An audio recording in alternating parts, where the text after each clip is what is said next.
আসসালামু আলাইকুম everyone, welcome back to my channel. আজকের রেসিপি তালের বড়া। এই তালের বড়া তালের মৌসুমে খেতে ভীষণ ভালো লাগে। বিশেষ করে বর্ষাকালে আমরা সকলেই তালের বড়া খেয়ে থাকি। আজকে আমি তালের পালস বের করার পদ্ধতিটাও শেয়ার করব।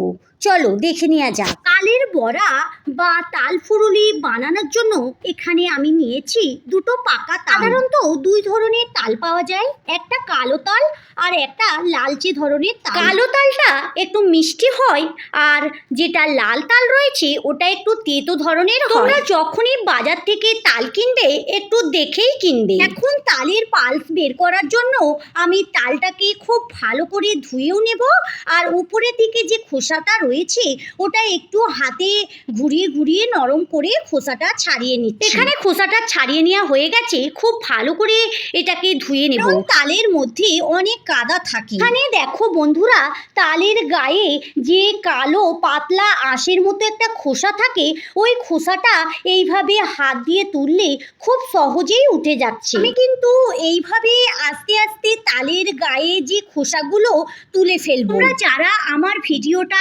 এতক্ষণ দেখছো কিন্তু একটা লাইক দিতে ভুলে গিয়েছো, প্লিজ একটা লাইক দিয়ে ভিডিওটা কন্টিনিউ করতে থাকবে। এখানে দেখো বন্ধুরা, তালের গায়ের যে আঁশটা আমার ছাড়ানো হয়ে গেছে।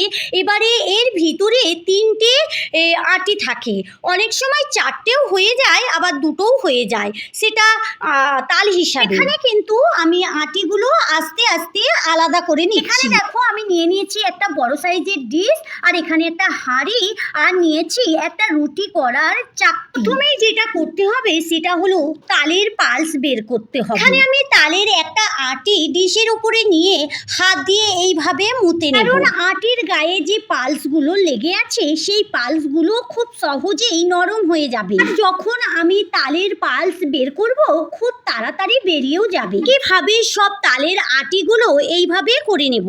এখানে দেখো বন্ধুরা, আমরা যে রুটি করি যেই চাকতি দিয়ে, ওই চাকতি দিয়ে আজকে আমি খুব সহজেই তালের পালসটা বার করে নেব। ভিডিও শুরুতেই তোমাদের আমি দুটো তাল দেখিয়েছিলাম, আমি কিন্তু আজকে একটা তালেরই ফুলুরি বানাবো, কারণ তালগুলো অনেক বড় বড় ছিল।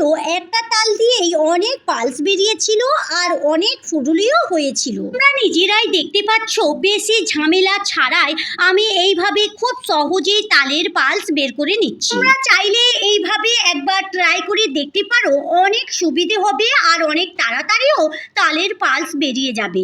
বন্ধুরা, আমি তালের পালসটা কিন্তু একটু ছেঁকে নেব, তবে এতে অতটা ওই সুতোর মতো যে আঁশ আছে ওটা হয়নি, তবুও আমি একটু ছেঁকে। এখানে একটা বড় সাইজের জায়গাতে আমি পালসগুলো নিয়ে নিয়েছি। আমি এখানে স্বাদ মতো নুন দিয়ে দিলাম, একটা বাটির পুরো এক বাটি এবং হাফ বাটি চিনি দিয়ে দিয়েছি। এখানে দিয়ে দিচ্ছি কুড়ানো নারকেল 2 বাটির মতো। তোমরা চাইলে এখানে চাল গুঁড়ো করেও দিতে পারো। এবারে এগুলোকে সবগুলো আমি খুব ভালো করে হাত দিয়ে মিক্স করে নিচ্ছি। আর তোমরা কিন্তু চিনির ভাবটা আন্দাজ অনুযায়ী দিতে পারো, যে যেরা মিষ্টি খাবে ওইভাবেই দেবে। মিক্স করা হয়ে গেছে, এবারে দিয়ে দিচ্ছি 2 বাটি চালের আটা। এটা নরম হওয়ার জন্য এখানে আমি আবারও দিয়ে দিচ্ছি 2 বাটি গমের আটা। এখানে আবারও সবগুলো উপকরণ খুব ভালো করে মিক্স করে নিচ্ছি। এতটাই ভালো করে মিক্স করতে হবে যেন সব কিছু উপকরণ খুব ভালোভাবে মিক্স হয়ে যায়। কিছু মেশানোর পর 1 ঘন্টা চাপা দিয়ে রেখে দেব। এখানে একটা কড়াতে পরিমাণ মতো আমি তেল নিয়ে নিচ্ছি। তেলটা একটু গরম হতে দেব, তারপরে ফুলুরিগুলো ভেজে নেব। 1 ঘন্টা পরে আমি এটাকে খুলে নিলাম, আর ফুলুরি ভাজার আগে আরো কিছু উপকরণ দিয়ে দেব। 1 চিমটির মতো দিয়ে দিলাম খাবার সোডা, 2 চামচের মতো দিয়ে দেব পাউডার দুধ। এটাই পাকা কলা দেয়, তবে পাউডার দুধটা দিলে খেতে ভালো লাগবে। কিছু উপকরণ আবারও খুব ভালো করে হাত দিয়ে আমি মিক্স করে নিচ্ছি। এদিকে কিন্তু আমার তেলটা গরম হয়েও গেছে, কিন্তু মাথায় রাখতে হবে ফুলুরি ভাজার কিছুক্ষণ আগেই পাউডার দুধ এবং খাবার সোডাটা মেশাতে হবে। তালুতে এইভাবে নিয়ে এইভাবে ফুলুরিগুলো আমি করে নিচ্ছি। এখানে দেখো বন্ধুরা, খাবার সোডা দেওয়ার কারণে ফুলুরিগুলো ফুলিয়ে একদম বড় বড় হয়ে গেছে এবং তেলের উপরে ভেসে উঠেছে। একদিকে ফুলুরিগুলো একটু ভাজা ভাজা হয়ে যাওয়ার পর অন্যদিকে হাতা দিয়ে উল্টে পাল্টে ভেজে নিতে হবে। যখন প্রথমে ফুলুরিগুলো তেলের ওপরে দিতে হবে তখন কিন্তু চুলোর হিটটা হাই ফ্লেমে রাখতে হবে, তারপরে একটু লো করে নিতে হবে আর লো টু মিডিয়ামে আস্তে আস্তে ফুলুরিগুলো ভেজে নিতে হবে।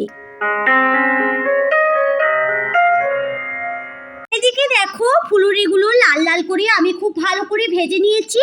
এবারে আস্তে আস্তে সবগুলো তেল থেকে তুলে নিই। এদিকে একটা জায়গা নিয়ে নিয়েছি সব ফুলুরিগুলো, এবারে আস্তে আস্তে আমি তুলে নিচ্ছি। বন্ধুরা এখানে দেখো ফুলুরিগুলো ওপর থেকে লাল লাল দেখতে দারুণ হয়েছে আর ভিতরটা কিন্তু অনেকটাই নরম। এই ফুলুরিটা কিন্তু তোমরা চাইলে 4 থেকে 5 দিন নর্মাল রুম টেম্পারেচারে রেখে খেতে পারো, খুব ভালো থাকবে আর শক্ত হবে না, নরম থাকবে। আর সকল বন্ধুরা কম বেশি ফুলুরি বানাতে সবাই জানে, আমার মতো এই স্টাইলের আজকে ফুলুরি বানিয়ে দেখো, দুর্দান্ত লাগবে খেতে। আশা করছি আজকের ভিডিওটা তোমাদের কাছে খুব ভালো লেগেছে এবং সহজও লেগেছে। আজকের ভিডিওটা এই পর্যন্তই, আজকের মতো বিদায় নিচ্ছি। ভালো থাকবে, সুস্থ থাকবে, আল্লাহ হাফেজ।